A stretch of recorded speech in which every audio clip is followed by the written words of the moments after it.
Hey, I'm Steve. I'm an engineer at Abacus Labs. At Abacus, we primarily write in Node. So today my talk will be around what is Node, what advantages it has, and then we'll start going into how to build a web app in Node and kind of interact with an API. So this is a nice Node.js logo. You can download it at nodejs.org. They have Windows, Mac, Linux. You can download it any version you want. So the first thing about Node is everything you write should be non-blocking.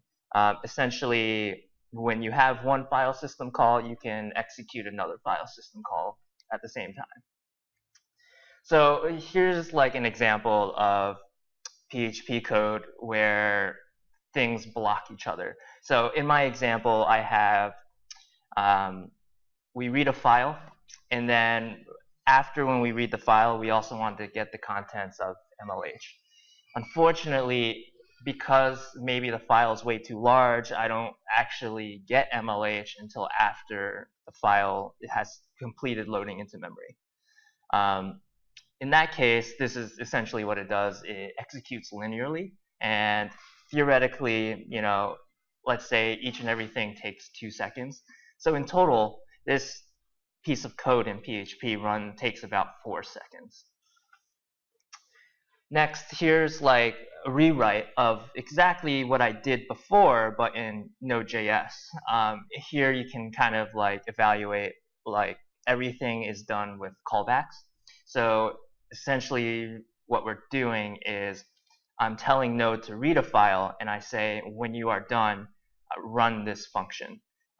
So this way, these two calls, the one grabbing the website and the one grabbing the file, can run simultaneously.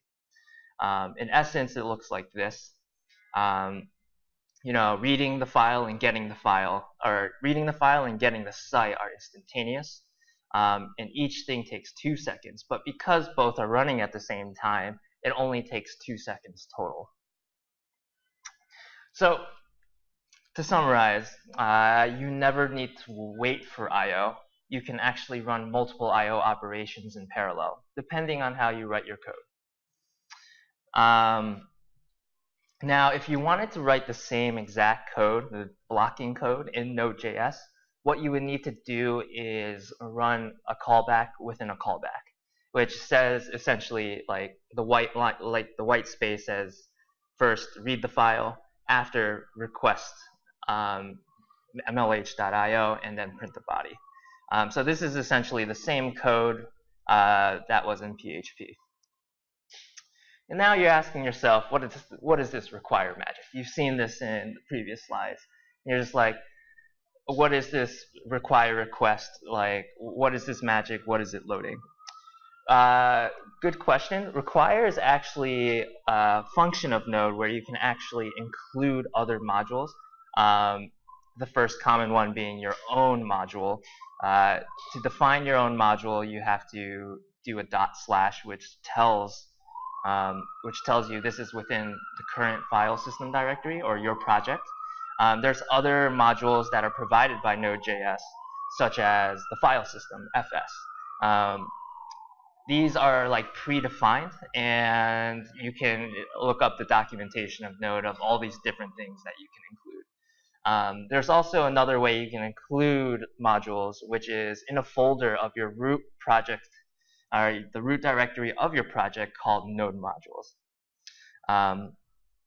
And to make a module, you kind of use this terminology of module.exports, and you place basically everything into it. And then you can include it in another file. For example, I have name.js where I just print out my name. And then in my index file, I require name. And then I call the function with my name in it. And it should give me my name is Stephen Liu. Cool. So now we're going to talk a little bit more about kind of like the community space of Node, which is NPM. So there's a lot of Node developers out there, and you don't want to write this same exact code over and over again. And, you don't want to reinvent the wheel. So npm is essentially Node Package Manager, which helps you install different Node modules and dependencies that you can use in your code. So we're going to now go into writing an application, so no more boring slides. And we're going to use this npm package called Express, which is just another web framework. So I'm going to go into this really quickly. First thing we need to do is I'm going to assume that you have Node installed. And you should have two commands, node version and npm. And those should be very good and installed. So we're gonna make a web app which communicates with GitHub, and it's gonna be very basic. We're gonna just grab data from GitHub, just some random repos based on whatever you search. Cool. So we're now gonna build a Node app which interacts with the GitHub API. So in order to do that, we're gonna start a Node code folder. So in order to do that, we just make a directory, and then there's this nice tool called Express, and you install that with npm. So what we do is npm install -g express, which will install the Express command line tool to your command line. So now we have this nice tool, which now will just bootstrap your entire folder with the Node application. Next thing we need to do, if we can run this by first installing the dependencies with npm install. And that's going to just install everything that Express needs. And then we can run npm start, which will now give us a web resource that we can go to on port 3000 that looks exactly like this. So in basically about 4 command lines, you just built a web server. So now we need to build the part where we interact with the GitHub API. The way we do that is in the routes folder over here. You'll see 2 files, and we're just going to focus on index.js. And here we need to install an npm package which helps us interact with the API like a browser. In order to do so, we just do npm install. And that package is called request. And we're going to save that so that way when we install it on a new computer, we know exactly, that computer will know what dependencies to install. Cool. So since it's now installed, we're going to start interacting with the API. So in order to use it, we need to define it as a variable. And we require the request library. Now, as before, require will look in the Node modules folder for that library. And now we can use it like so. And let me grab the link real quickly. And that is, you can change this to whatever API that you like. And the second parameter here is just that GitHub requires that we are somewhat like a web browser. So we need to define the user agent, and that's just going to be called Node. Afterwards, the third parameter of request is what returns data.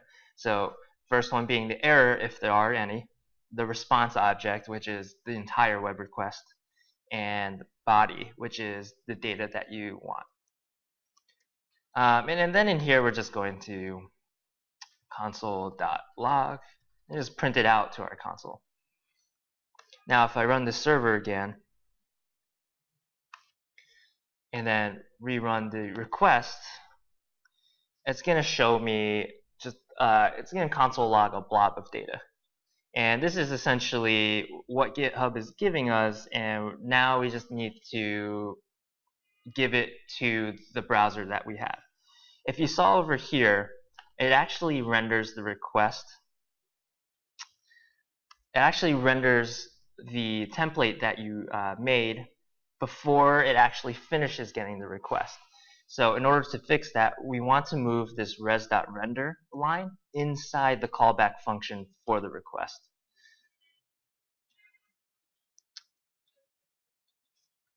And if we want to then give it to the browser, we're just going to go do repositories and then just give it the entire object. Note that when you saw it in the console output, it is JSON. We just need to give it another parameter called JSON. And this just essentially tells request to treat the incoming data as JSON. If we run the server again, refresh, you saw it took a little bit longer and it doesn't output data at the moment.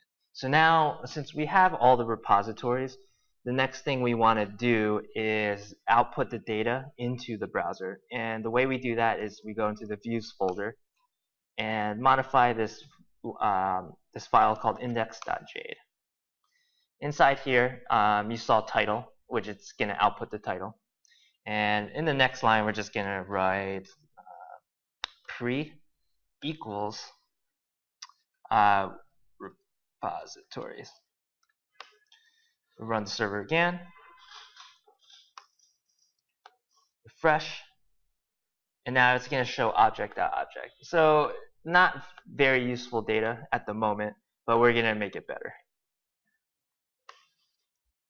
In order to do that, we're going to output the data again by just doing another console log and see what that request looks like again. In here, we can see all the repositories in a nice, better form because we provided it saying request, please treat this as a JSON request.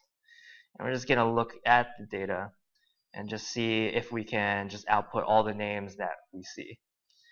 In here, in the object, there's this key called items, and then the items is an array of different objects. Cool. So now we go back into our view and just basically print out all the names.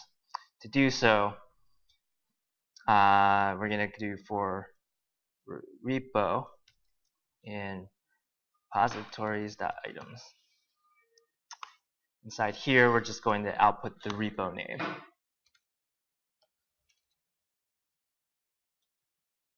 And it'll be nice and big font. Cool. Run the server again, refresh, and now we have all of the repository names that we requested for.